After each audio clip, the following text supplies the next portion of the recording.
As Dean of the school here, I'm happy to be able to welcome everyone here for the 2011 Dudleyan Lecture. Let me ask before we start if you would do the usual, and that is turn off the electronic devices, telephone, things that will go buzz in the night would be good if you don't mind. Thank you. I also want to welcome our distinguished speaker this evening, Professor Scott Appleby, the John M. Regan Jr. Director of the Kroc Institute for International Peace Studies at the University of Notre Dame. The lecture is entitled Contending Revelations, Catholic, Muslim, Secular. Professor Francis Clooney will very shortly introduce Professor Appleby, and before I turn the podium over to Professor Clooney, I want to say a word about the Dudleyan Lecture, the annual lecture, and its founder. It is the oldest and most distinguished endowed lecture at Harvard. The Dudleyan was established in 1751. Paul Dudley was born in 1675 in Roxbury, Mass., and died on January 25th, 1751.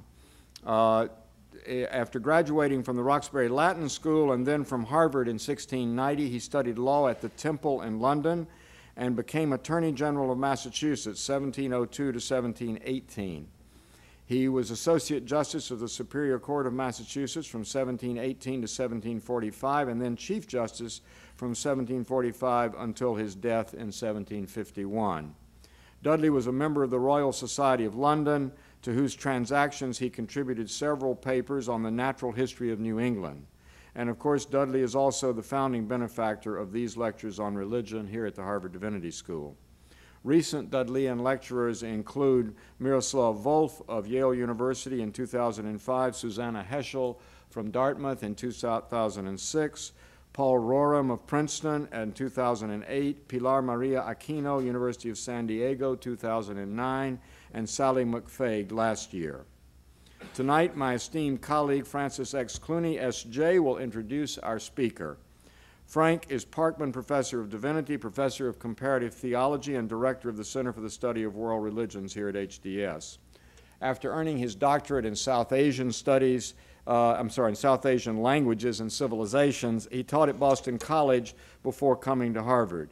His primary areas of scholarship are theological commentarial writings in the Sanskrit and Tamil Vaishnava tradition of South India, and his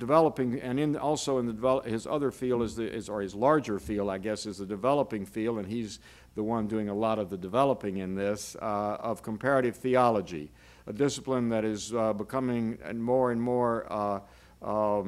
I think people are paying more attention to it than I think ever in the past, and that's also largely due to Frank's work. It's marked by an attentiveness to the dynamics of theological learning and learning which is deepened through the study of traditions other than one's own.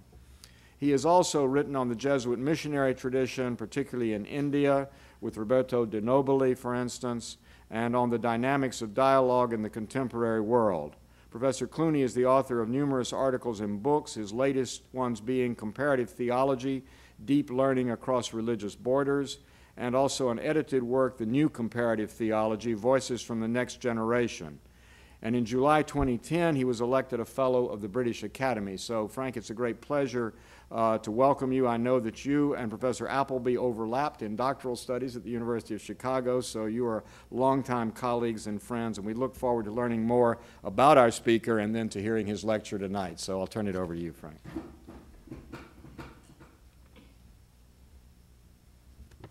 Thank you, Bill. I'm delighted to be in this position of welcoming Scott Appleby to the Divinity School. We do go way back. Scott just pointed out he's much younger than me, and so you needn't be judging as we talk here. But it's also welcoming Scott back. I mean, he's been here many times for many different functions and different capacities. Most recently, less than a year ago, he was here for the 50th anniversary of the center and spoke on reconciling epistemic traditions, the comparative cross-disciplinary, praxis-sensitive study of religion at Harvard.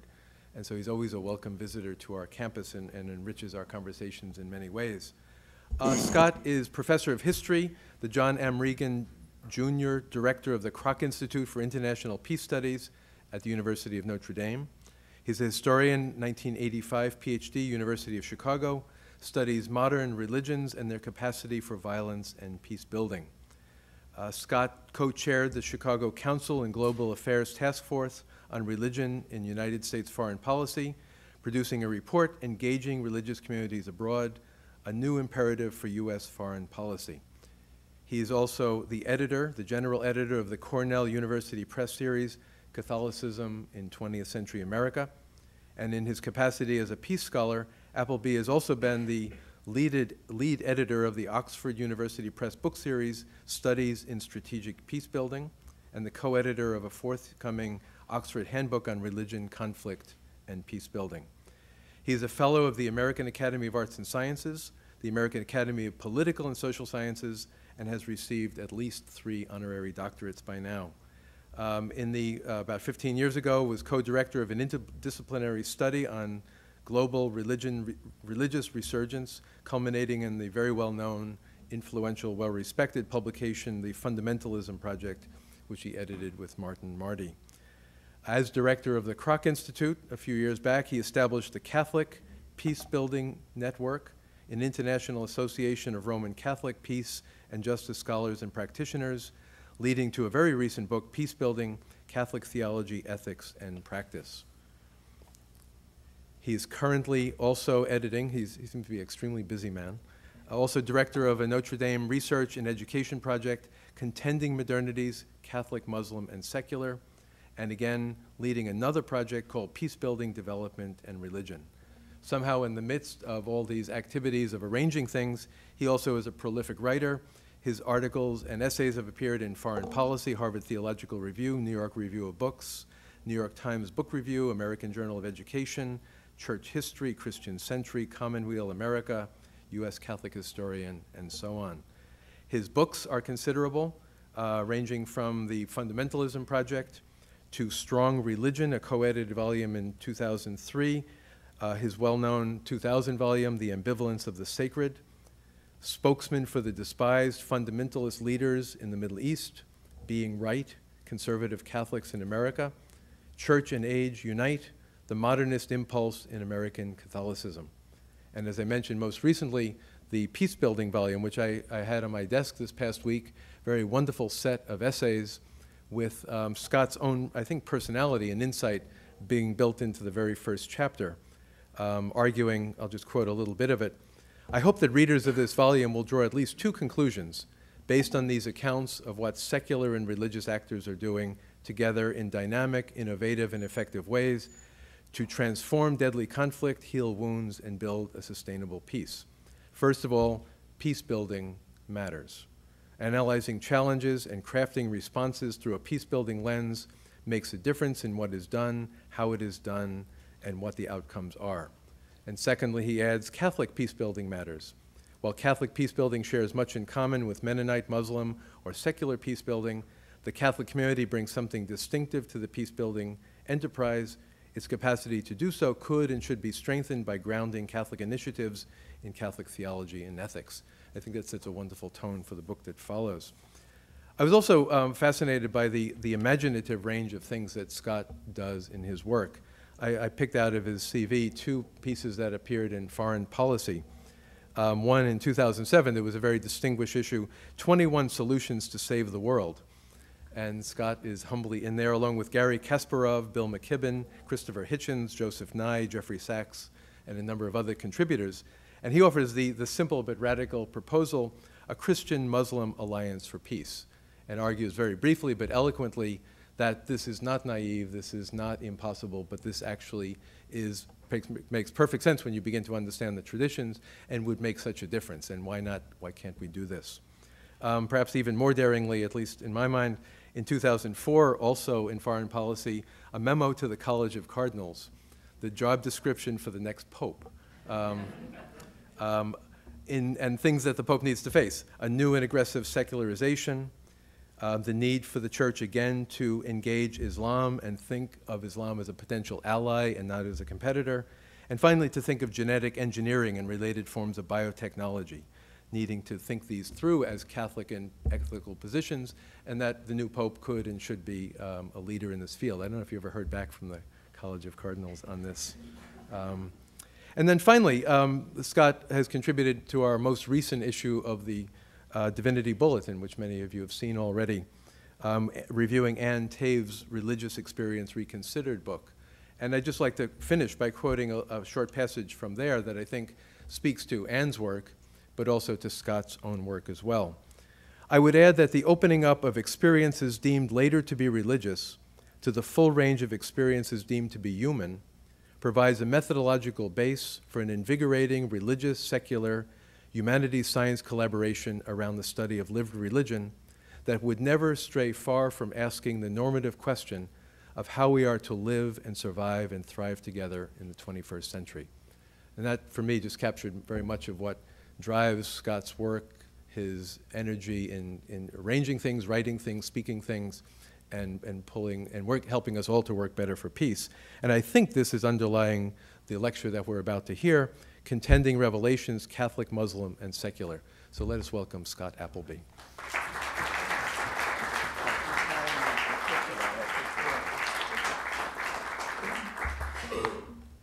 Good evening. Thank you all for being here. I'm delighted to be here.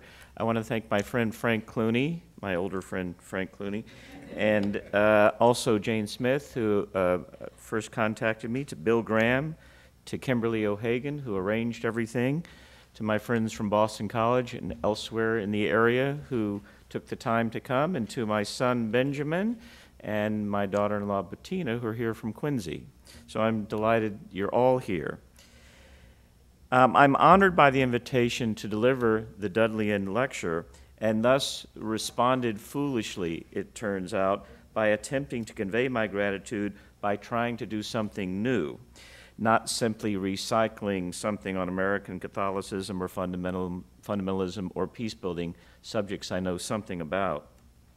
Given the scope of what the title of my lecture suggests, Contending Revelations, Catholic, Muslim, Secular, and the narrowing and downsizing that occurred in researching and writing it, I fear you will be the increasingly reluctant recipients of this miscalculation as you listen to what follows, which is preliminary, provisional, and more in the nature of a set of questions than an argument or a constructive statement.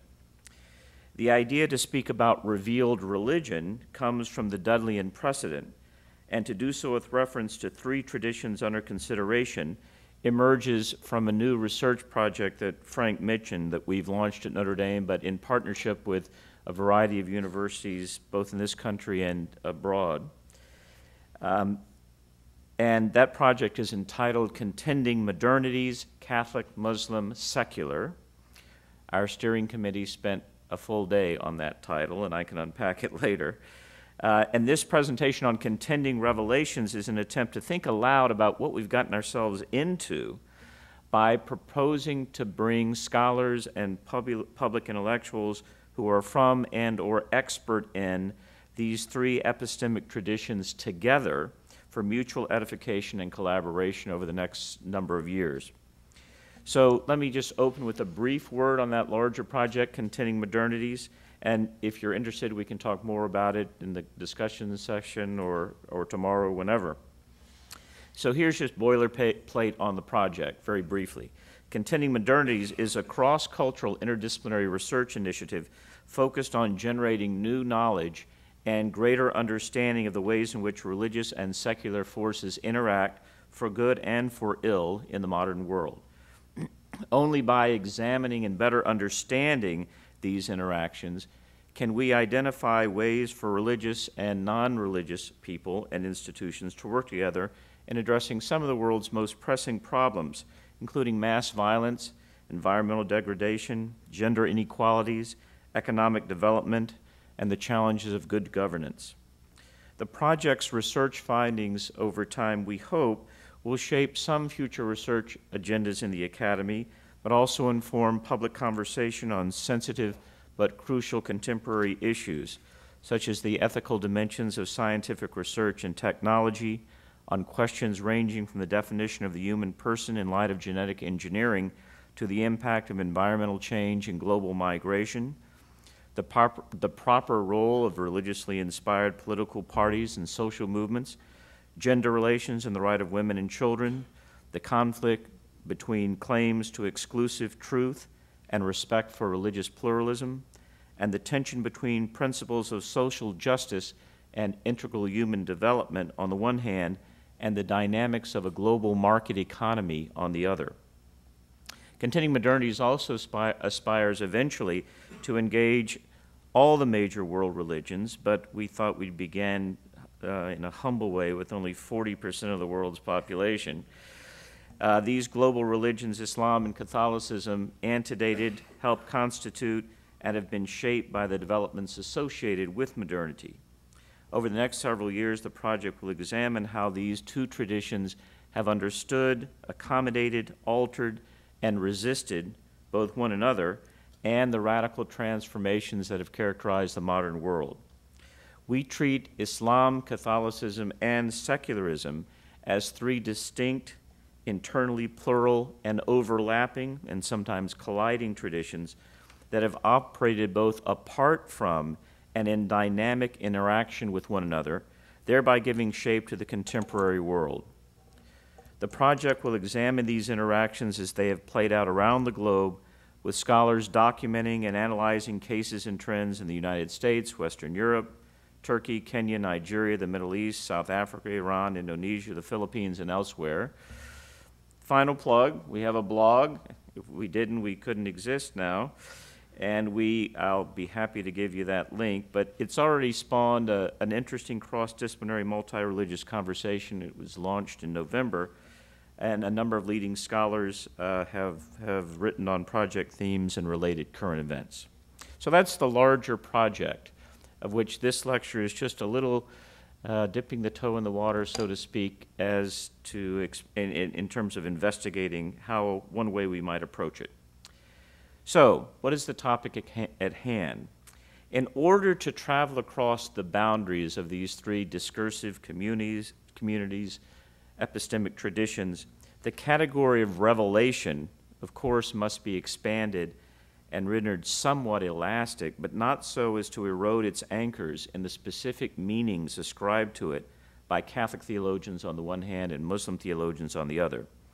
I am acutely aware that I am speaking not only before distinguished scholars of Islam, but also before distinguished comparativists, one of whom, your dean, has recently published a study of comparative religion, another of whom, the director of your Center for the Study of World Religions, has published a study of comparative theology. What I have in mind in this presentation is a little bit closer in spirit, I think, to Frank's project. At least I certainly resonate with his description in that book on comparative theology of, quote, acts of faith seeking understanding which are rooted in a particular faith tradition, but which from that foundation venture into learning from one or more other faith traditions. But in truth, today I'm doing something even more reckless. For me, it would be reckless to try either of those things, comparative religion or comparative theology. And I'm doing something even more reckless than a comparison of religions or of theologies.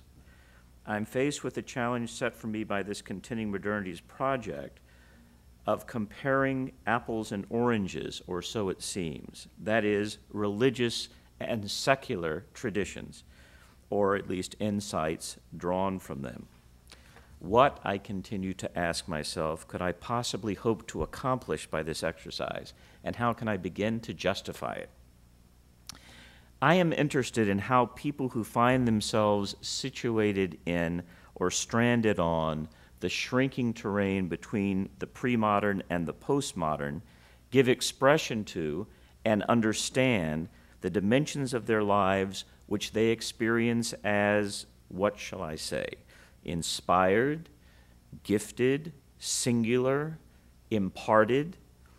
Words become even more inadequate in an age when we cannot speak of being touched by the numinous or the supernatural or being imbued with God's grace.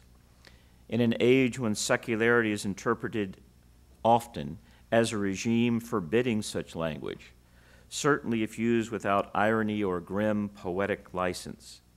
In an age when, as the philosopher Charles Taylor suggests, if we are to refer to the transcendent at all, we must do so within, quote, an immanent frame of reference. Johannes Denninger opens his article on revelation in the Encyclopedia of Religion as follows, quote, The concept of revelation is a fundamental one in every religion that in any way traces its origin to a God or a divinity, to God or a divinity. Revelation, he writes, is a divine communication to human beings. This broad description allows the phenomenologist of religion to include very different manners and degrees of revelation, he continues. In fact, the most diverse experiences, ranging from an obscure clue given by a supernatural power to the self-communication of a personal God, are possible from the standpoints of psychology, religious philosophy, and theology. Close quote. One might expand Dittinger's obscure clue by specifying trances, fits, visions, whispers, voices, and similar modes of revelation or inspiration that religious historians and phenomenologists have documented for us. What are we to make of this basic definition now, this encyclopedia of definition religion, almost a quarter century after it was written? According to Taylor, belief in the transcendent as something beyond human flourishing is no longer the default option in the modern era. At a time when the self is no longer porous or vulnerable to forces well beyond its permeable boundaries.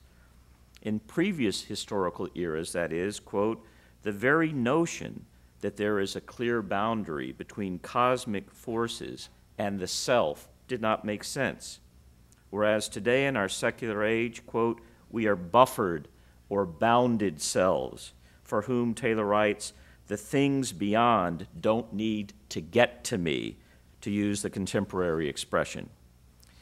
This self can see itself as invulnerable, as master of the meaning of things for it. The buffered self, quote, is the agent who no longer fears demons, spirits, magic forces. More radically, these no longer impinge. They don't exist for him, close quote. The buffered self is also, therefore, quote, the disengaged rational agent. Perhaps the strongest witness in support of Taylor's claim that we are all secular now, his claim that we are all secular now, is the spectacle of modern religious fundamentalisms, putatively the last bastion of traditional religious supernaturalist defense against the forces of unbelief. But nowhere is rationalist and instrumentalist manipulation and the narrowing of the ambivalent, polyvalent, rich, internally plural historic religious tradition so clearly and painfully on display as in modern fundamentalisms. Nowhere is pseudoscientific religious empiricism and the reduction of faith to ideology so pervasive. In the Encyclopedia of Religion article, Dittinger provides a basic and, I think, unobjectionable account of the concept of revelation in Christianity and in Islam. As for Christianity, he says, the New Testament writers see revelation as the self-communication of God in and through Jesus Christ. This communication is regarded as the supreme, final, irrevocable, and unsurpassable self-disclosure of God in history. It is unique because, as Christians understand it, in Jesus of Nazareth, agent of revelation and content of revelation, that is, the person, teaching, and redemptive work of Jesus, are identical. They make up the sole object of revelation. To express the idea of revelation, Paul uses above all words that indicate to uncover, to remove from concealment, to make apparent, or to show. His basic theme is the uncovering of a mystery that has previously been hidden and is now made manifest. Revelation, therefore, for Christians means the uncovering or the unveiling of a divine plan by which God reconciles the human race to himself in Christ. Revelation, that is a divine creative activity, an eschatological saving deed, rather than a simple announcing of messages or items of knowledge. God is the active one in the process of revelation. It is he who from eternity decides that in his Son he will turn in love to the human race. The incarnation of his Son in the womb of a woman, this Son's atoning death on the cross, and the recapitulation or unification of the cosmos under him as head and firstborn from the dead are the fulfillment of this hidden plan. In this plan, Christ himself is what is revealed. The death and resurrection of Christ, and even the church as his body, are elements of this mystery of salvation. It's important in this account to include the notion of the apostles. And in this application of the term revelation, the apostles are said to reveal as well, that is, to reveal the salvific justice of God, inasmuch as they also proclaim the good news of Jesus Christ. In the fullness of time, this gospel is preached to all peoples, not like an esoteric doctrine of the Hellenistic mystery religions, but as a message that's meant to profit the entire human race, provided men and women are ready to accept the scandal of the cross. For it is the very essence of revelation in this Christian sense that it must be accepted in faith and obedience. It does not supply empirical evidence that forces acceptance, but on the other hand, neither may it be accepted or rejected at whim, for it makes a claim upon its hearers and may not be rejected without resultant guilt. When Denninger talks about the Islamic understanding of revelation, he claims that that sense of revelation comes closest to the Christian sense among the 7 or 8 traditions he surveys in the Encyclopedia of Religion article. Wahi, or revelation, comes from God, usually through the agency of the archangel Gabriel. It is concerned with God's decrees, his mysterious will, the announcement of judgment and his commandments, the divine law. Revelation is given to the prophets and in its definitive form to Muhammad, who received it in dreams, visions, and auditions. It is set down in the Quran, the uncreated archetype of which has been taken up to the throne of God in heaven. This uncreated word is not, however, the source of God's self-knowledge, as it is in Christian theology. To this extent, Denninger explains the Muslim conception, or suggests that the Muslim conception of revelation is closer to the Jewish on this point, while at the same time it is distinguished from the latter by the absence of any promise. In the Quran, the content of revelation is wisdom and guidance for living, and above all, warnings and the announcement of final judgment. Because it is divine in origin, revelation may not be altered. So that's Denninger's kind of standard account from 23 years ago in the Encyclopedia of Religion, summarized. Where in these summaries may one find room for secular revelation? And is that an oxymoron? Where can we find room for secular revelation? Certainly in the tradition of natural law or natural theology or in the philosophy of religion there are links. In a secular age, however, Taylor invites us to think of secularism not as a philosophical system or a natural theology or a mode of organizing state and society even, though these become some of secularism's effects, but instead as a matter of human experience in the most profound sense.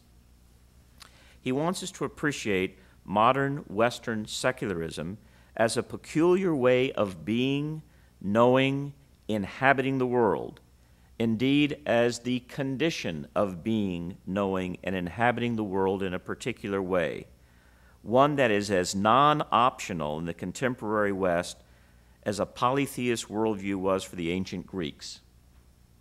He aims in part, does Taylor, to displace liberal shibboleths about secularism that equate it with value pluralism, church-state separation, state protection of the conscience, and the like. The sociologist of religion, Jose Casanova, one of my colleagues in this Contending Modernities project, goes further than Taylor by suggesting that in the current phase of globalization, we must speak not only of Western, but of global secularisms, plural, as well as multiple modernities, a more familiar concept. In this case, then, perhaps our consideration of Catholic and Muslim and secular is not quite comparing apples and oranges.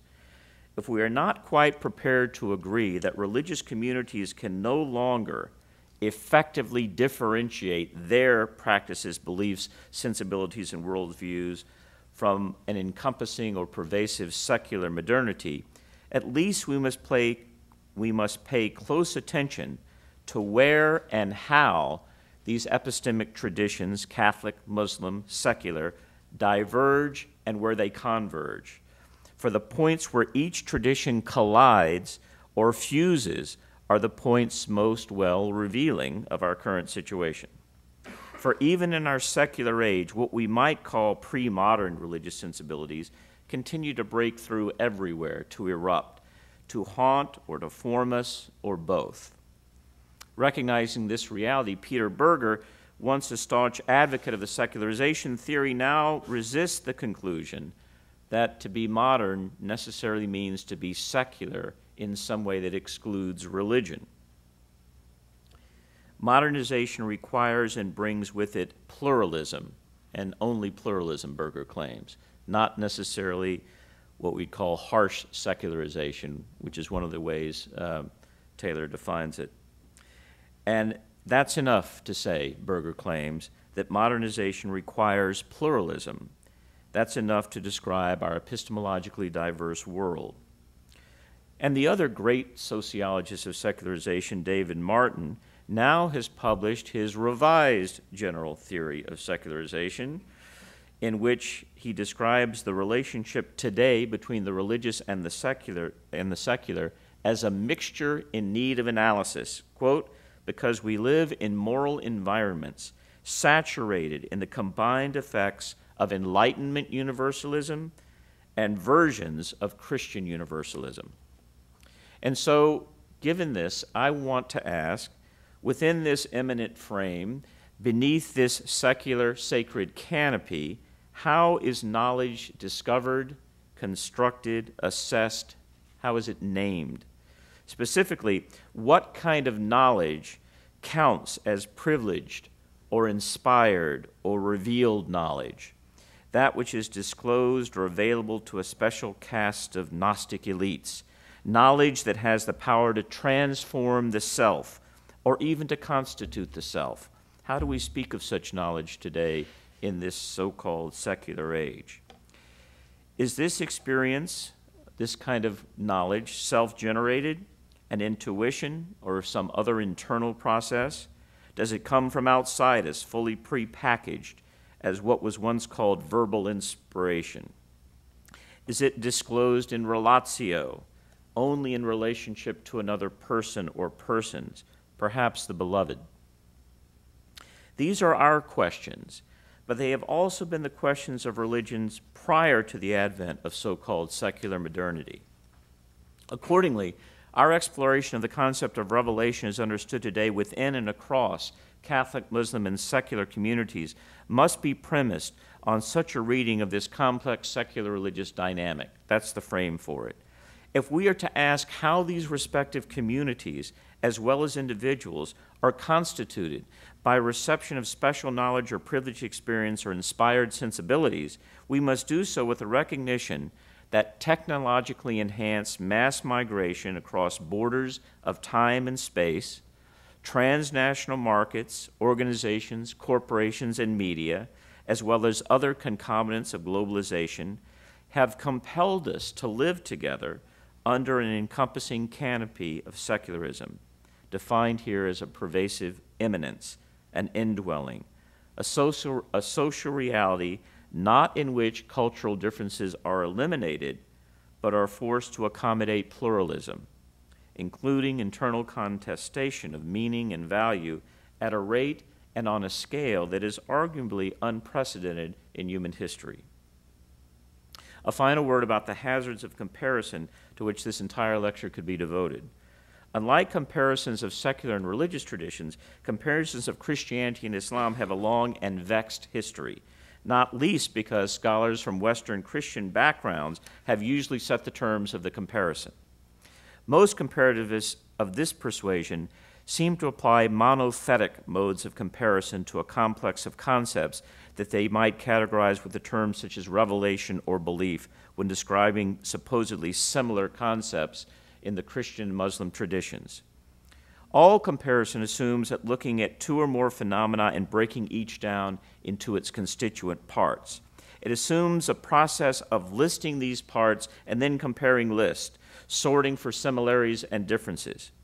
Monothetic comparison, Kevin Jacques explains, then assumes that the differences are filtered out, and if a sufficient number of similarities are left, one can say there's something fundamental to the phenomena under consideration that makes them, quote, virtually the same. This also suggests, as Jonathan Z. Smith wrote in Drudgery Divine, that the apparent overarching similarity will speak to something essential to the very nature of the phenomenon under consideration.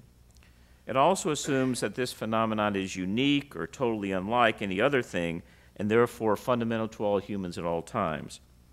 The early history of religion approach, as formulated by scholars such as Rudolf Otto and Mircea Eliade, assumed that there were essential and universal religious phenomena that were fundamental to the human condition. Although such explicit essentialisms have largely been discredited by scholars of religion since the latter half of the 20th century, many scholars continue implicitly to assume monothetic comparative methods when describing or referring to concepts like belief or inspiration or revelation, as it occurs in the Quran or more generally in Muslim practice. That is, they're trying to pare away differences and focus on similarities and say, see, we have an essential similarity or a sameness between Christian and Muslim notions of revealed or special truth. The trend toward greater lexical and conceptual sophistication can be seen in the work of many scholars of Islam beginning in the early 20th century, when comparative approaches to the study of religion became the central theme in Islamic studies. These comparative analyses rigorously examine words and terms, what they might indicate about the nature of Western religious traditions and religion in general. This early comparative enterprise was, however, tinged with ethnocentrism and even with racism, as Jean-Jacques Wardenberg demonstrated in his classical approaches to the study of religion.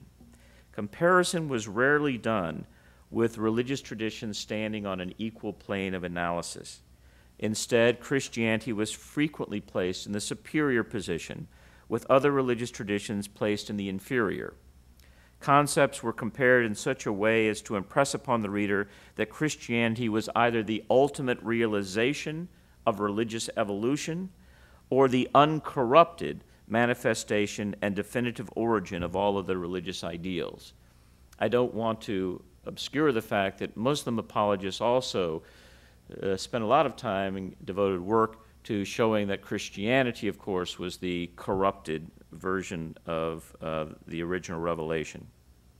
So there were these dueling polemics about which of these traditions really had it right and were pristine in their concept and understanding of revelation and revealed truth.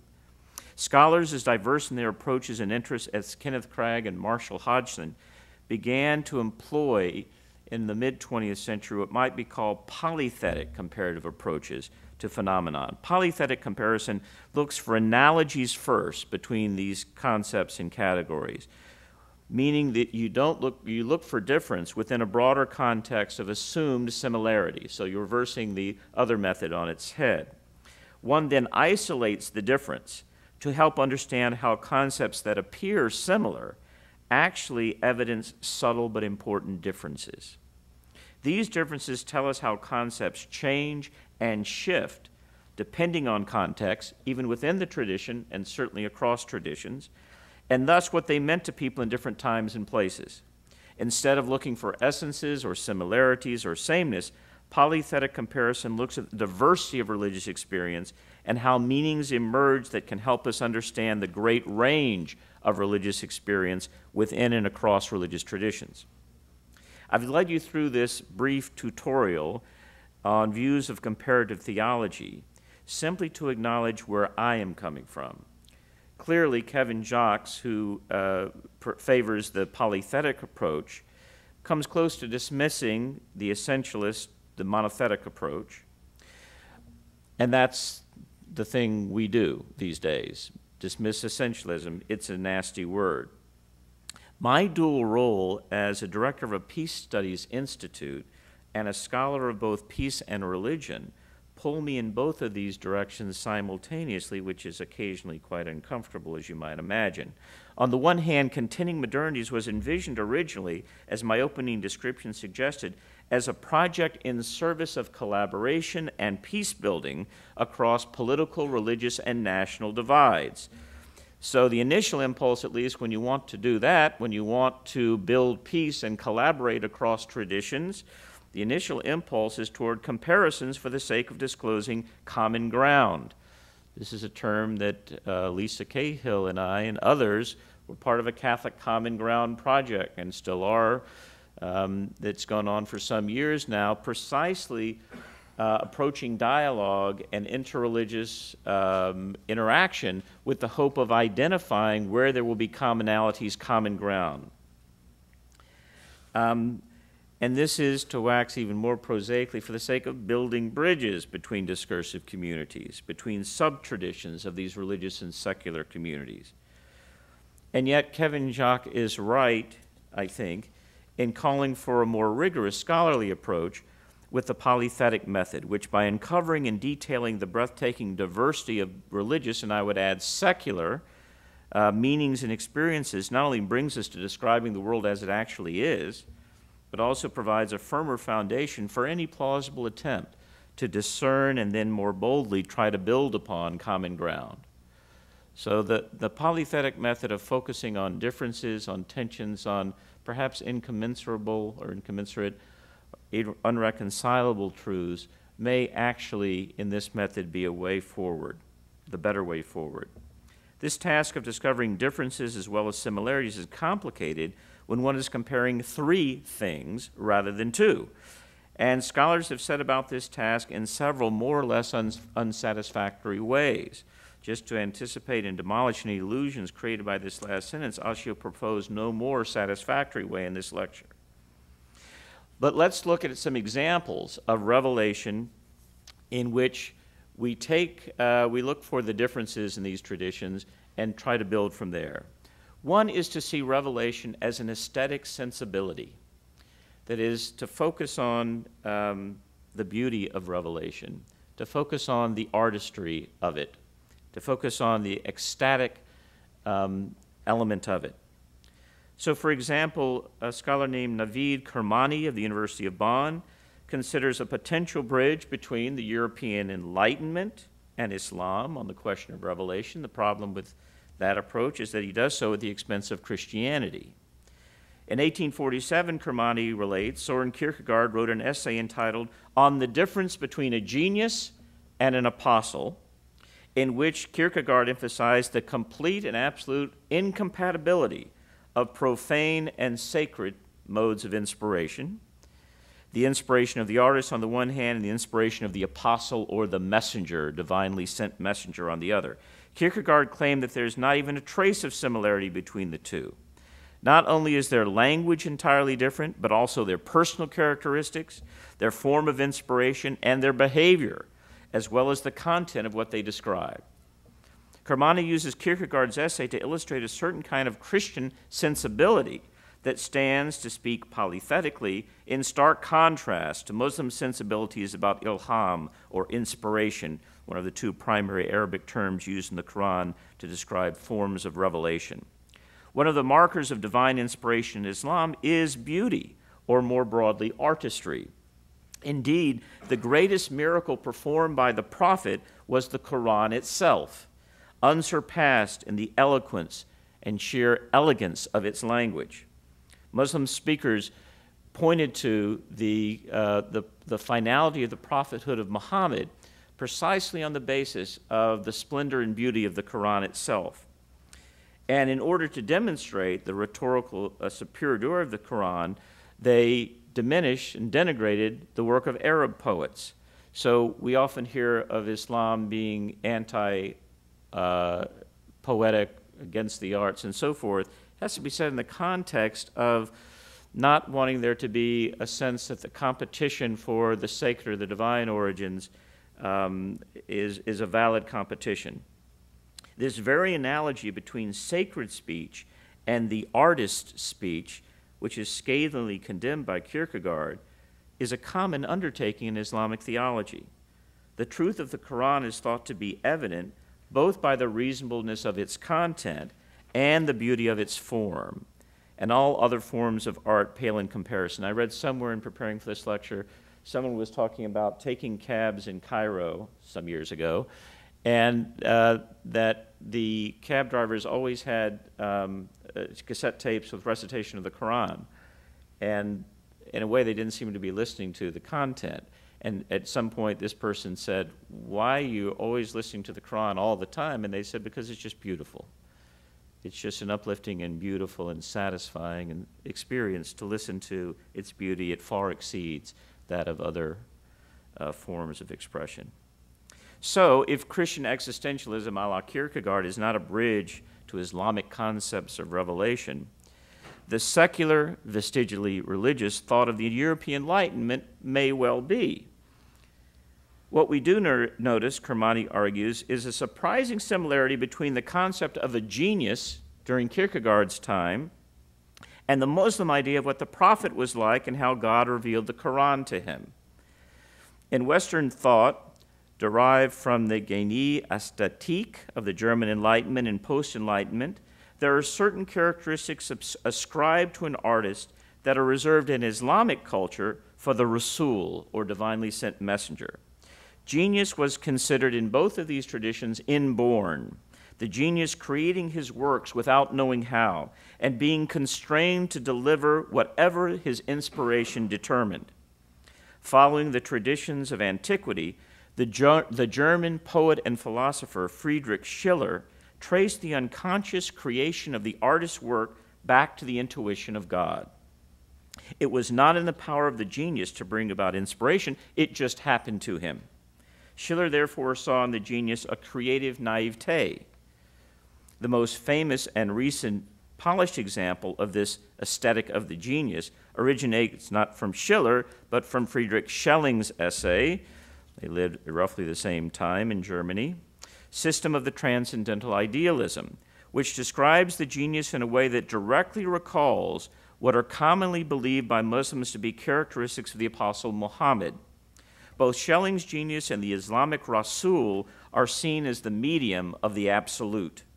To make sure Muhammad was solely a transmitter of God's communication to man in this tradition, he had to be in popular Islamic belief and illiterate, without poetic or philosophic education. One of the things I did in reading about this and researching this was to speak to Muslim colleagues and friends and to ask them, could Muhammad have written the Quran himself or collected it or edited it? Would he have been capable of this? And you get a mix of answers, right? But one of the traditions held that it's impossible. Not only could he have not done this, he was illiterate. This is completely given to him from beyond. We might compare this with the creative naivete necessary for the absolute to manifest itself in the work of the genius. Neither the Rasul, and we do know geniuses who are quite childlike. That's not always a compliment. Neither the Rasul nor the genius is speaking or acting himself, but God is speaking and acting through them in the moment they are gripped by God. By this, God divulges or reveals himself. During their inspiration, the prophets are, as Rumi says in his discourses, like birds of stone on the banks of pools, and out of their mouths the waters comes and pour into the pool. The water, says Rumi, does not issue out of the mouths of a stone bird. It issues from another place. Likewise, Schelling emphasizes that in the work of the genius there is something objective, which is not due to any action on the part of the artist. In the same way that for Schelling there is only one work of art, but one which can exist in many different forms, and all works of genius are merely one and the same, so the divine revelations in Islam are principally one. It is merely presented to the various people in different languages by mediation of the various prophets. Kermani's discussion is fascinating, but his choice of Kierkegaard is unnecessarily limiting. There are critical decisions to be taken in making comparisons, and they depend in large parts about the questions one is asking. Because our three traditions each span centuries and display a bewildering diversity of credible, that is, critically faithful, interpretations of the tradition, even at any given moment in time, a bewildering diversity of interpretations at a moment in time, much less across the decades and centuries, affinities will appear across these traditions because of their sheer multiplicity, their sheer pluralism. You're going to find certain kinds of affinities that are not merely superficial, as do divergences, depending on which strand one teases out from the historical record of these traditions. Thus, the meditations and spiritual reflections on their craft of artists of both Catholic and Protestant Baroque, despite their own significant variations with one another, would make a quite different conversation partner for Islam on the relation between aesthetics and divine inspiration. And even during Kierkegaard's own lifetime, a Gothic revival in architecture or the paintings commissioned from the Church of Saint-Sulpice in Paris would open a very different Christian, in this case Catholic, sensibility on the question. This is not to say that a case for parallel developments or emphases could be made in all these cases, that you move towards sameness, but neither is it true that every aspect of Schelling's aesthetic of the genius has its counterpart in the Islamic Rasul. That is, there are differences even there. The concepts are not the same. Otherwise, Muhammad could be described as a genius, and that's not what Kermani intends, and that's what most Muslims do not intend. But perhaps it is enough to say, for the sake of comparison, and even for quote-unquote bridge building, that certain characteristics applied to the genius artists in the West and shared with or overlap with those applied to the apostle in the Arabic Islamic culture, that there are certain important shared characteristics.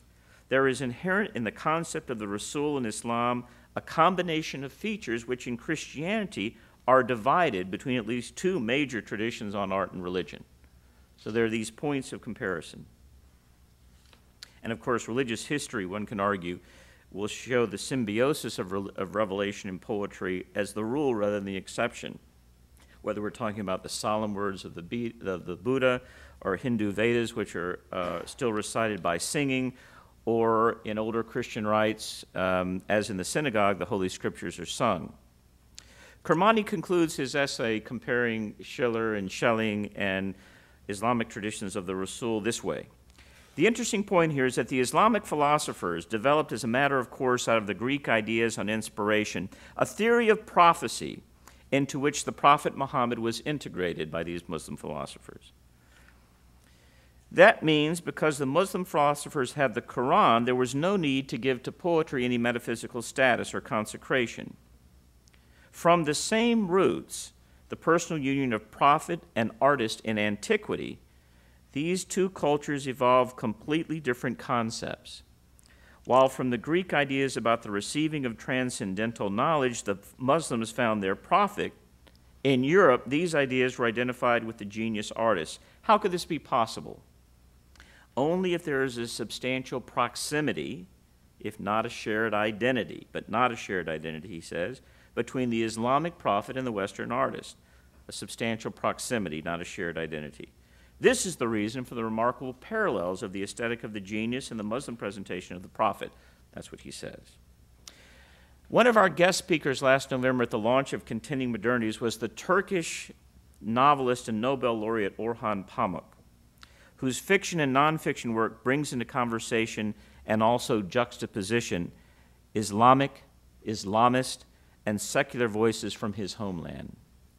When Pamuk delivered the Charles Eliot Norton Lectures here at Harvard, down the street, the Sanders Theater, in 2009, he chose for his theme the inspiration of the novelist, and he borrowed his title, The Naive and the Sentimental Novelist, from none other than Friedrich Schiller, and his essay on naive and sentimental poetry. According to Pamuk, Schiller distinguishes two types of poets: naive poets who write spontaneously, unknowingly, quote, as if dictated to by nature or by God, and sentimental poets who are almost painfully aware of both the act of writing and the expressive limits of their own abilities. Sentimental, Pamuk noted, is a bad translation of the German Sentimentalische, which actually means something more like reflective or pensive. Quote, being a novelist is the art of being both naive and sentimental at the same time, Pamuk said in his first lecture, What Happens to Us When We Read Novels. The lectures have been published, and they give an accounting of what we as readers do when we read a novel, and how a novel works on us, how it makes us feel, makes us think, keeps our attention from wandering. Quote, "The real measure of the novel must be its power to make us think, yes, life is exactly like this," Pamuk writes. He draws parallels between his craft as a writer and the quest of the attentive, absorbed, ecstatic, that is, self-transcendent reader. Quote, "We are constantly searching for the secret center of the novel. What is this center? We are somehow convinced that it is far from the surface, and we chase it word by word. Because we assume there is a center, we are like the hunter, seeing each branch, nook, and footprint as an indication." Pamuk's ambivalence about the source of his own inspiration, his special gift, and Pamuk is very much a secular figure, is never far from the surface. In New York, he spoke about a creative path, quote, "whereby I am acted upon and then act." Whereby I am acted upon and then act, in his own creative path. But he also insisted that these moments should not be separated or understood as steps in some process.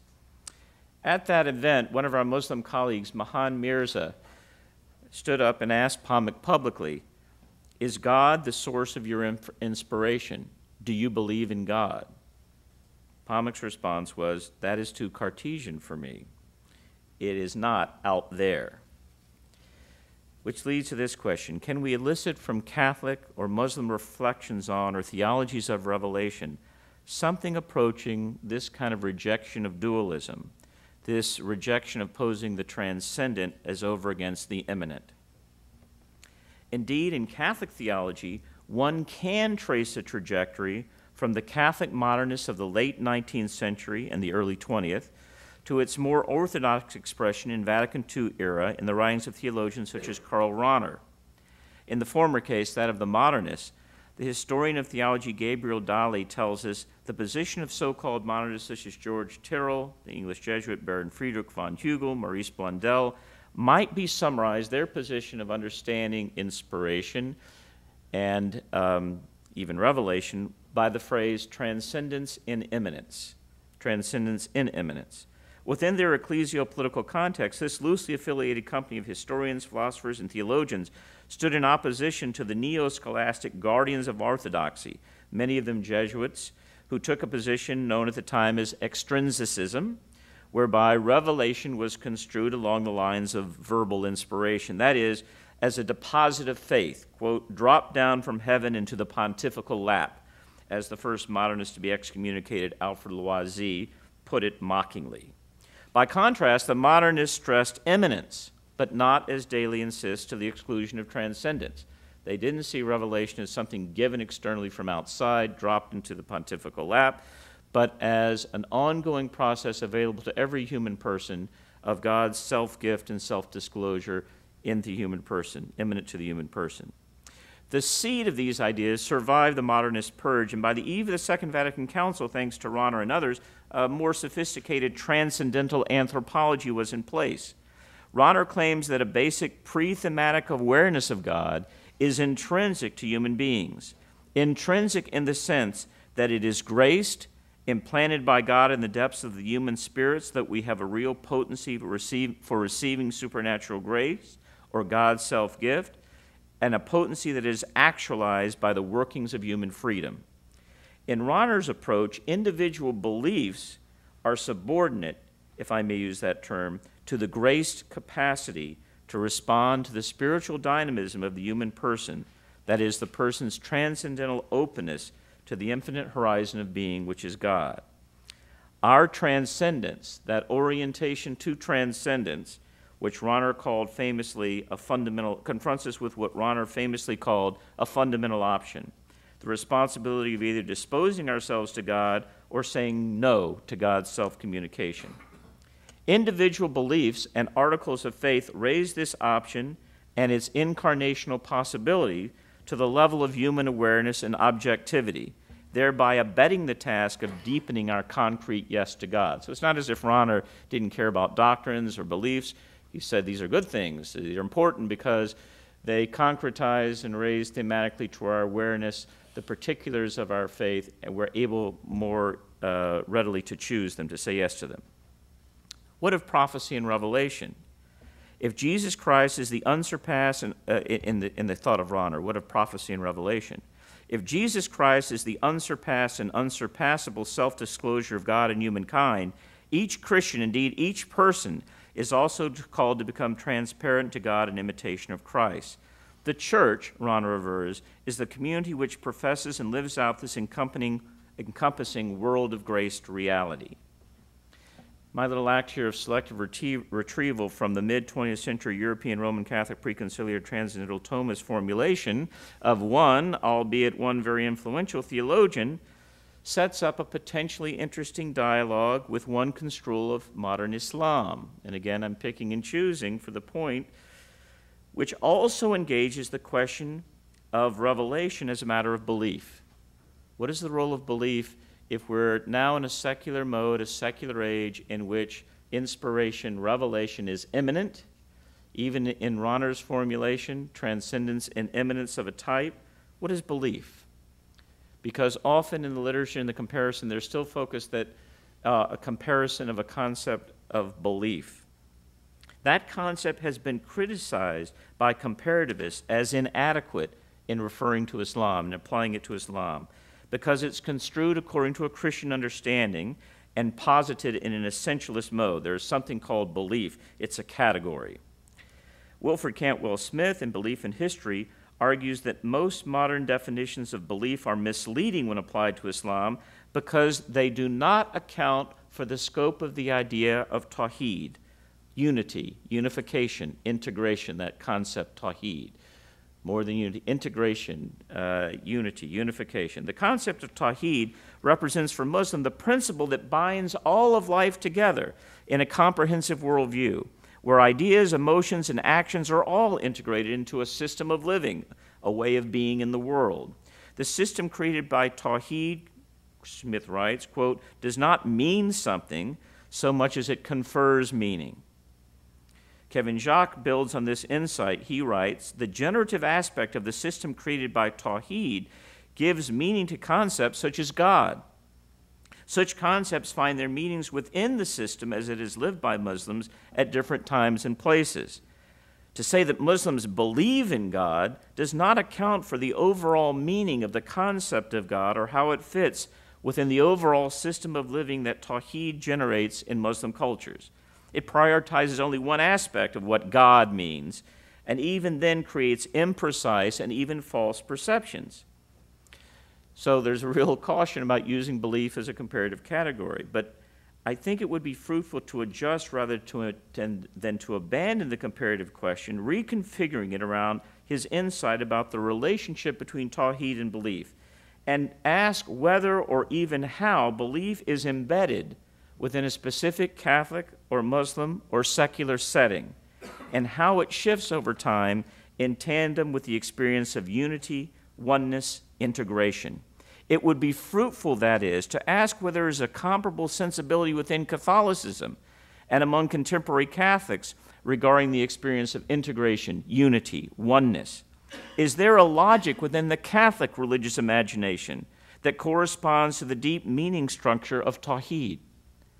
How, for example, is the theological notion of the community of grace informed, in the Catholic tradition, by the Catholic epistemology that insists upon the unity of all knowledge, and also reflective of the social principle of solidarity?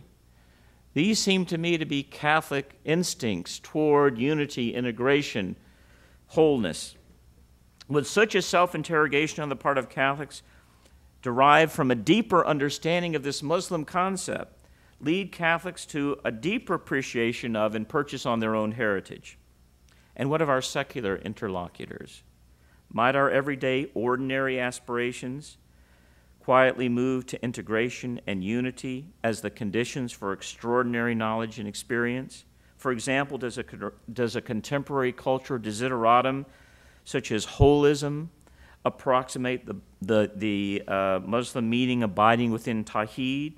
What insights into the self and community might a Catholic or a Muslim rendering of revelation offer to the secular imagination? What cautions might these traditions bring together or separately to the secular mind? For example, Christians and Muslims alike warn that revelation, properly understood, must be clearly distinguished from all forms of manipulation, coercion, magic, since magical practices aim at power over and disposal of the divine, while revelation means in principle a free announcement by the divinity. This announcement assumes a distinction between the revealing subject and the revealed object, between the self-revealing God and the mystery made known.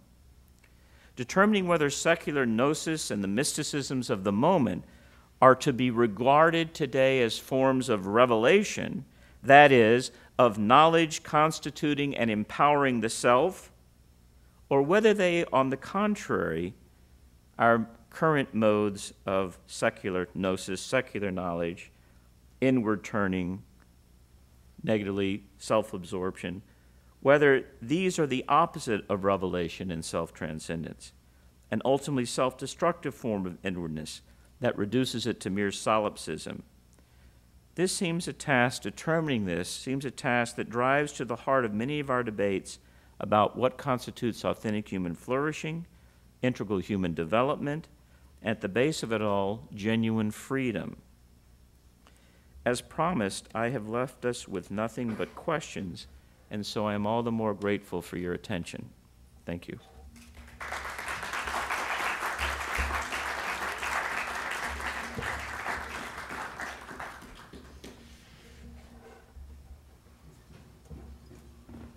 Sure. The floor is open. Professor Appleby is willing to take some questions, so I'll let him just identify questions if you have some.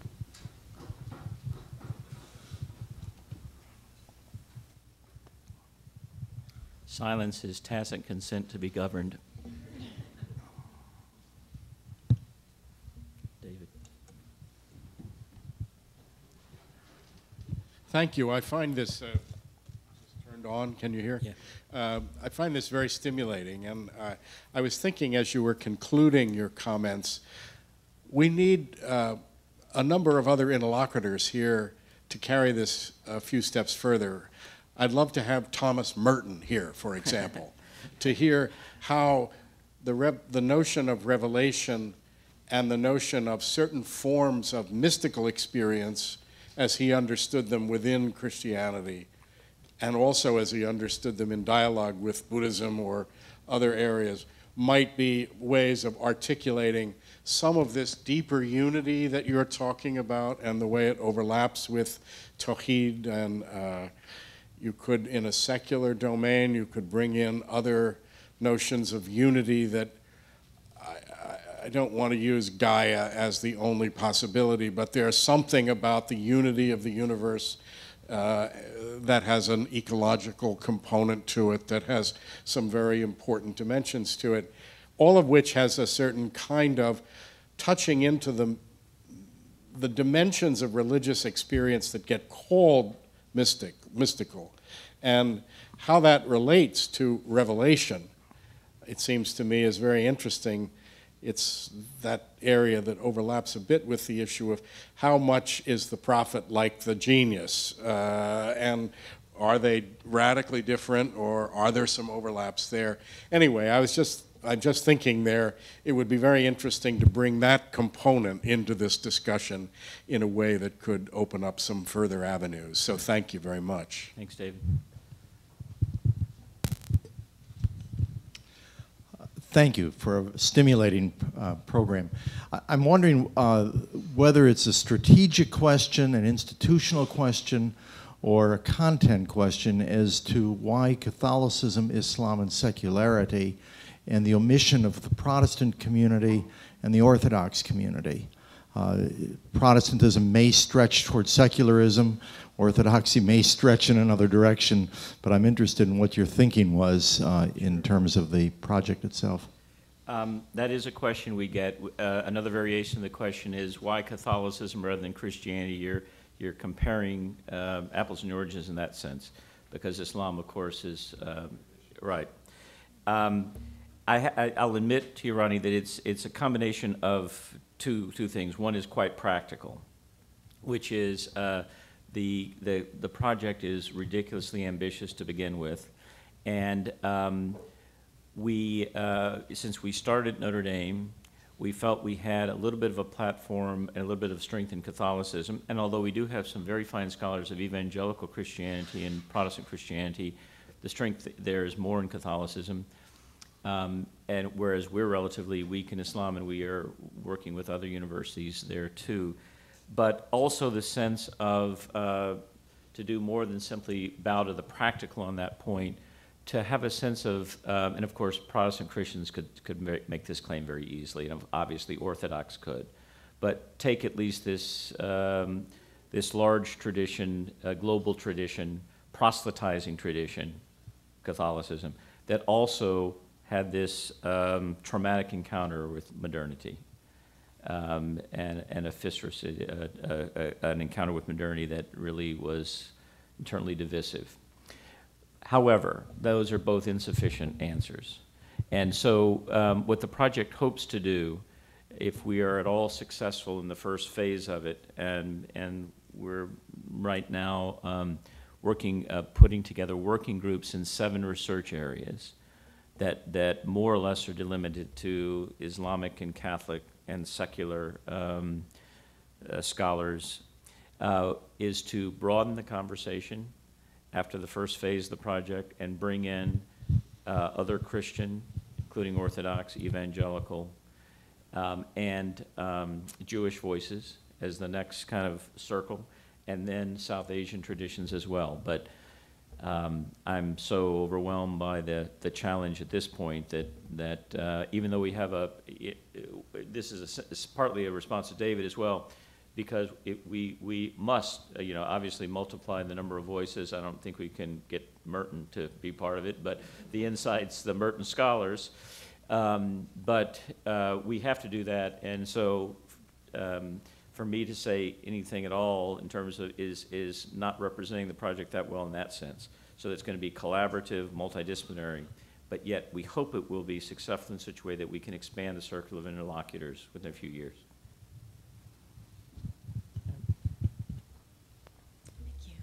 That was a wonderful talk, Scott. Thanks so much. So to be more overwhelming, I'm just very curious what you do mean by the secular, who your interlocutors are there. Are you thinking, and even just in a general way, are you thinking, because I know you're picking and choosing there too, as with these other traditions, is it Jeff Stout style secularism? Is it aggressive Christopher Hitchens style secularism? I doubt it. Or is it sort of indifferent, self-absorbed, just kind of falling by the wayside secularism? Is it really liberal Protestantism by another name? So I'm just curious how you all are thinking about that. To answer that very definitively would suggest that we know what we're doing, and that wouldn't be truth in advertising. But certainly it's not the Hitchens style. It would be more the Jeffrey Stout, also the use of secular does not mean to say that we're looking for people or that we even would have some method of, asking people what the relationship within their own worldview, their own lives is between secular and religious. But rather we would look at, these questions through topical approaches partly. And in certain areas, this is actually practically how things fall out. So we have a group on gender, state, and society. We have no problem finding outstanding scholars who can speak articulately about religious traditions of which they're both not a part, have rejected, or in a critical distance from, and would describe themselves as primarily secular. That's not to say we don't have, and we also have other people who come from these traditions. I think that group, we've had a couple meetings on that group, and Shala Hyrie has been part of it. I think you find a very interesting mix, although the conversations we have been mostly so far women mostly in those groups, and also from religious traditions. So we haven't yet incorporated in that group scholars who would say, I am indifferent, much less hostile, and but they may be working in context in which, and this is another way to get at it, There's one person in that group who works in the United Nations development population sectors and is a Muslim woman. And that in itself is an interesting and complicated identity. And so it may be that we sometimes get two of the three perspectives within the same scholar. So that's none of these are satisfactory answers to you, but it's a complicated question. But we do hope, what we want to do is have some people who approach these topics from positions that are quite critical and skeptical about the religious on the question of development. I've spent a fair amount of time, Frank referred to this project as SSRC project on development and religion and peace building are the three terms. And wow, we just had a great and exhausting meeting where these were people working in UN and other development, and other, not just UN agencies, but NGOs, women, a lot of women in control, who we found it very difficult just to be able to have a conversation about the Catholic role in some of these questions. But those are precisely the kind of people we want around the table, not for the sake of polemics, not for the sake of disagreement, but those people in the room. I can give you one example of this kind of a person. Catherine Marshall, I don't know if you know Catherine. Catherine has worked for 27, 30 years in the World Bank. She has a Catholic background. She's working at Georgetown now. She's very sensitive to and interested in religion, and one of her little missions in the World Bank was to get those folks to recognize that it exists. There is only one reference to religion in the 500-page history of the World Bank. It's kind of a niggling reference.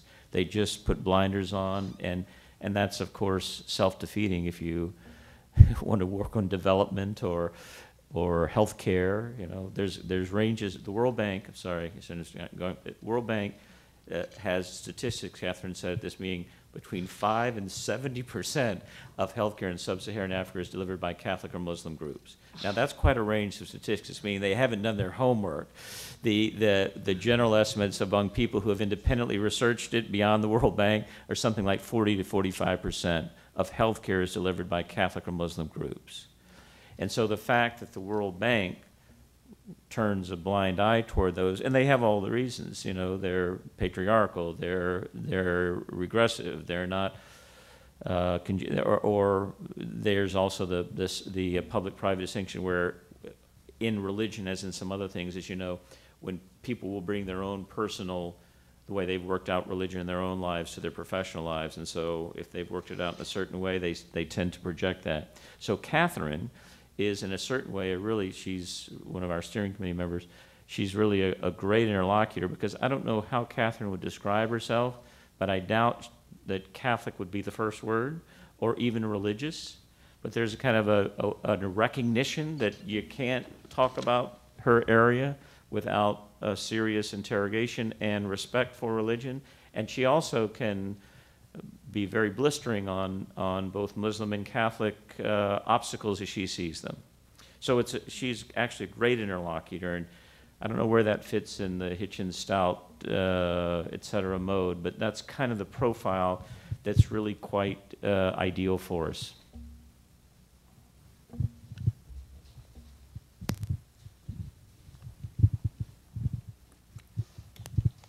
Thank you for setting us the very difficult challenge of trying to wrap our minds around secular revelation.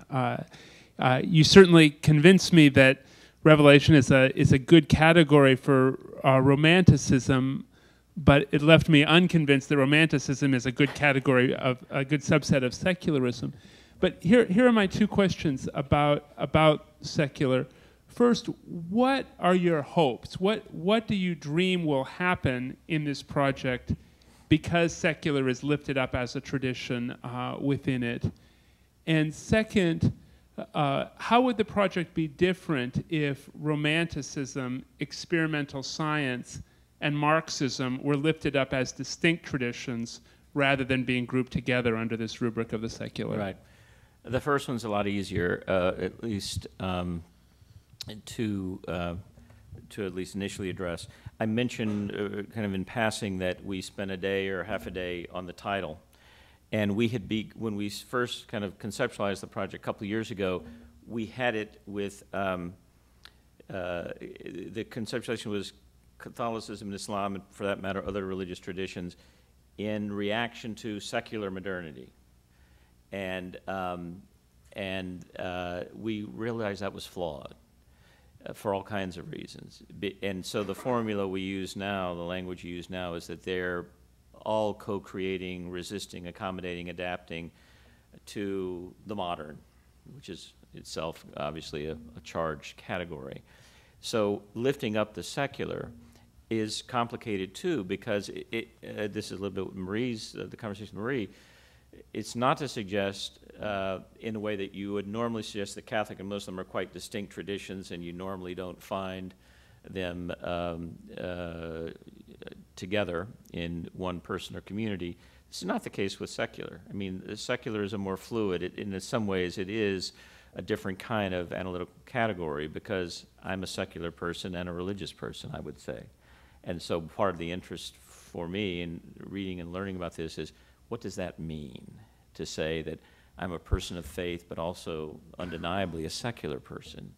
And how does that get negotiated? So there's an element of lifting up the secular analytically where you can get at the undeniable fact, I think, that there are institutions like the World Bank, there are individuals, there are the glue of our society includes individuals and movements and groups and communities and institutions that are post-religious, if you want to use that term, or who religion has been eclipsed or privatized in the old secularization theory notion. And so there's an empirical reality to this. But it also works in terms of the interaction within other communities. They're not commensurate terms, though, obviously. So you have disadvantages either way you go. Now, if we lifted up Marxism and what were the other traditions you mentioned? Experimental science.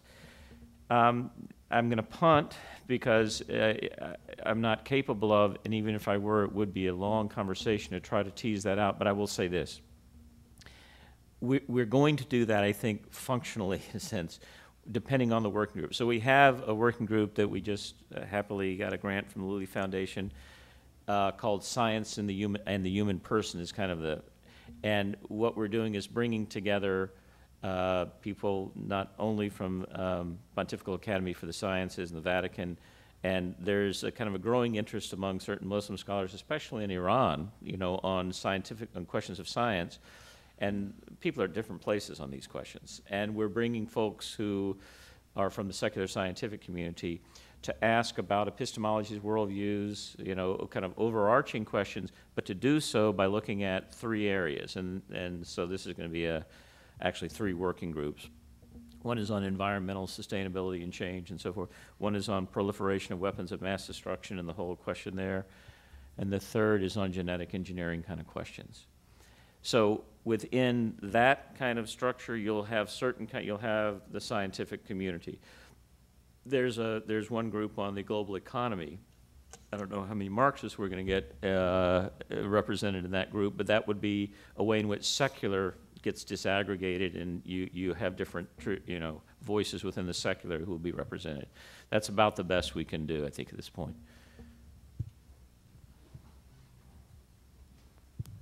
Well, since you disaggregated everything else, I'm wondering about in the Islamic case. I mean, here again, you're obviously, the difficulty here is always going to be apples and oranges of one kind or another. But if you segment the Christian tradition, it's you're dealing with a number of constituencies in the Islamic tradition, not only the Shi'i-Sunni divide, where I think that particularly in terms of revelation, there are quite substantial differences in the traditions as to how they've treated revelation and inspiration, if you put those two together. And of course, then there are the Sufi communities in both Shi'i and Sunni side, which again would differ from a lot. I mean, a lot of the Sufis would differ from quite a number of the ulama, whether they're Shiite or Sunni, even though they would differ again, but between the two of them. So I don't know how are you trying to, in dealing with Islam as a unity, trying to have representation from a variety of these perspectives on Revelation and simply on Islam? Thanks for ending that with an answer, a question I can answer easily, which is yes. I mean, yes, we're trying to have, but I must admit to you, Bill, we're taking baby steps on this. And we do have, I should say, a number of colleagues who are either scholars of Islam or also Muslim scholars of Islam on the steering committee who will give a better answer, including Shala. The hope is, and when I say taking baby steps, it's, I must admit that I'm frightened by this and this, but not only intellectually, substantively, but, and this is certainly true of the other worlds we're talking about. But since I personally feel more comfortable moving within those two traditions, the internal politics of these Muslim communities, forget the broader range, but who do you partner with on topic X, and what does that have to say with your profile in group Y? That's one of the, on that level, we're moving very cautiously because, for example, at the launch, we had the Grand Mufti of Egypt, and that was a wonderful thing for our Notre Dame audience. And I'm not suggesting it was a wonderful thing, full stop, but we know that automatically when you make a decision like that, other things happen, right? And so if there is a method to this madness, bloom, and buzz and confusion kind of approach, it's the hope that it'll be clear that we're trying to welcome into the conversation acknowledged and responsible voices and sectors from across the Islamic world with no hope of being comprehensive. So, for example, on this science and technology project, and part of this is, I wouldn't call it serendipitous, but it's who do you know, who's in the network.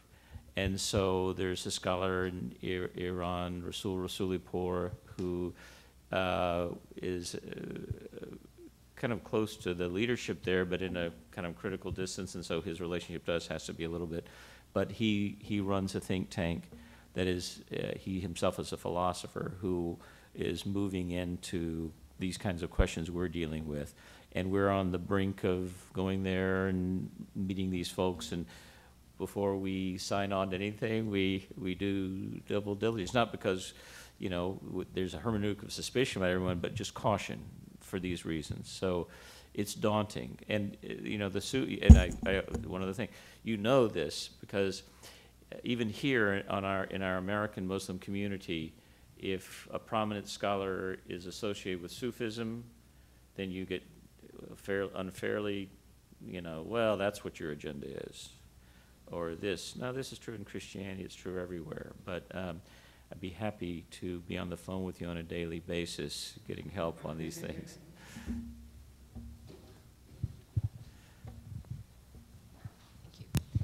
Thank you. Scott, this has been really interesting, and I don't know much about Islam, so I won't get into that aspect of it particularly, but throughout your comments, you were raising the question, what is revelation really, and where does it come from? And sort of juxtaposing a more heteronymous model with a model that engages subjectivity. But the aspect of it that I kept thinking of, and this is especially related to your work with peace building and even with Muslim and Christian groups in peace building settings, is what about the practical communal actuality or practical communal nature of religion and religious experience and religious knowledge of an other that we might refer to as revelation? Like even in a tradition that would say we have an object of revelation that's from God, you know, what would they point to? I mean, Christians would point to our scriptures that go back to the Hebrew scriptures. We might point to authorities within the church, but ultimately what we're pointing to is a community within history that has documents and ideas and teachings that have been communally developed and conveyed.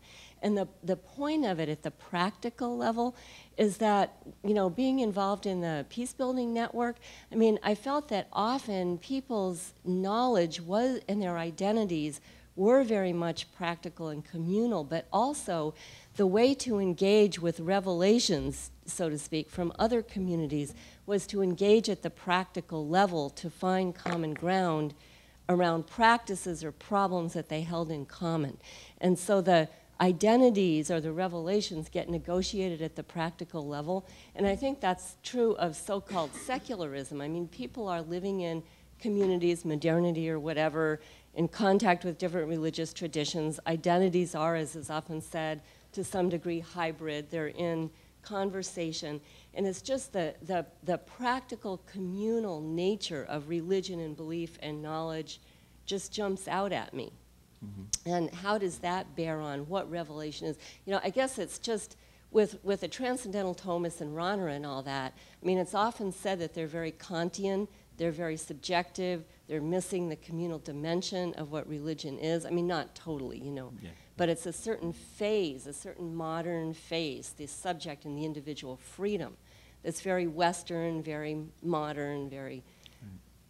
So just to have you comment on that from the basis of, you have vast experience, I know, with communal dimensions.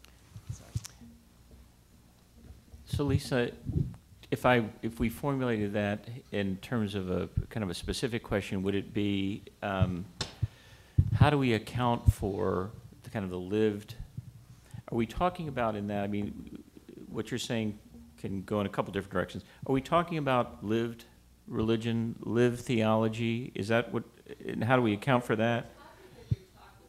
Yeah, right.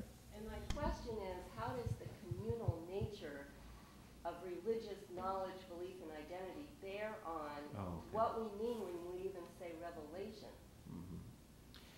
There was, this is going to, I don't think this is going to answer it, but this is, there was a, what I was going, I was already long enough talk, but I talked about this a bit with Rashid Omar. I don't know if you know Rashid, but he's on our faculty, Imam from South Africa, was very active in the anti-apartheid struggle and now teaches with us, and he's terrific on Islam and peace building.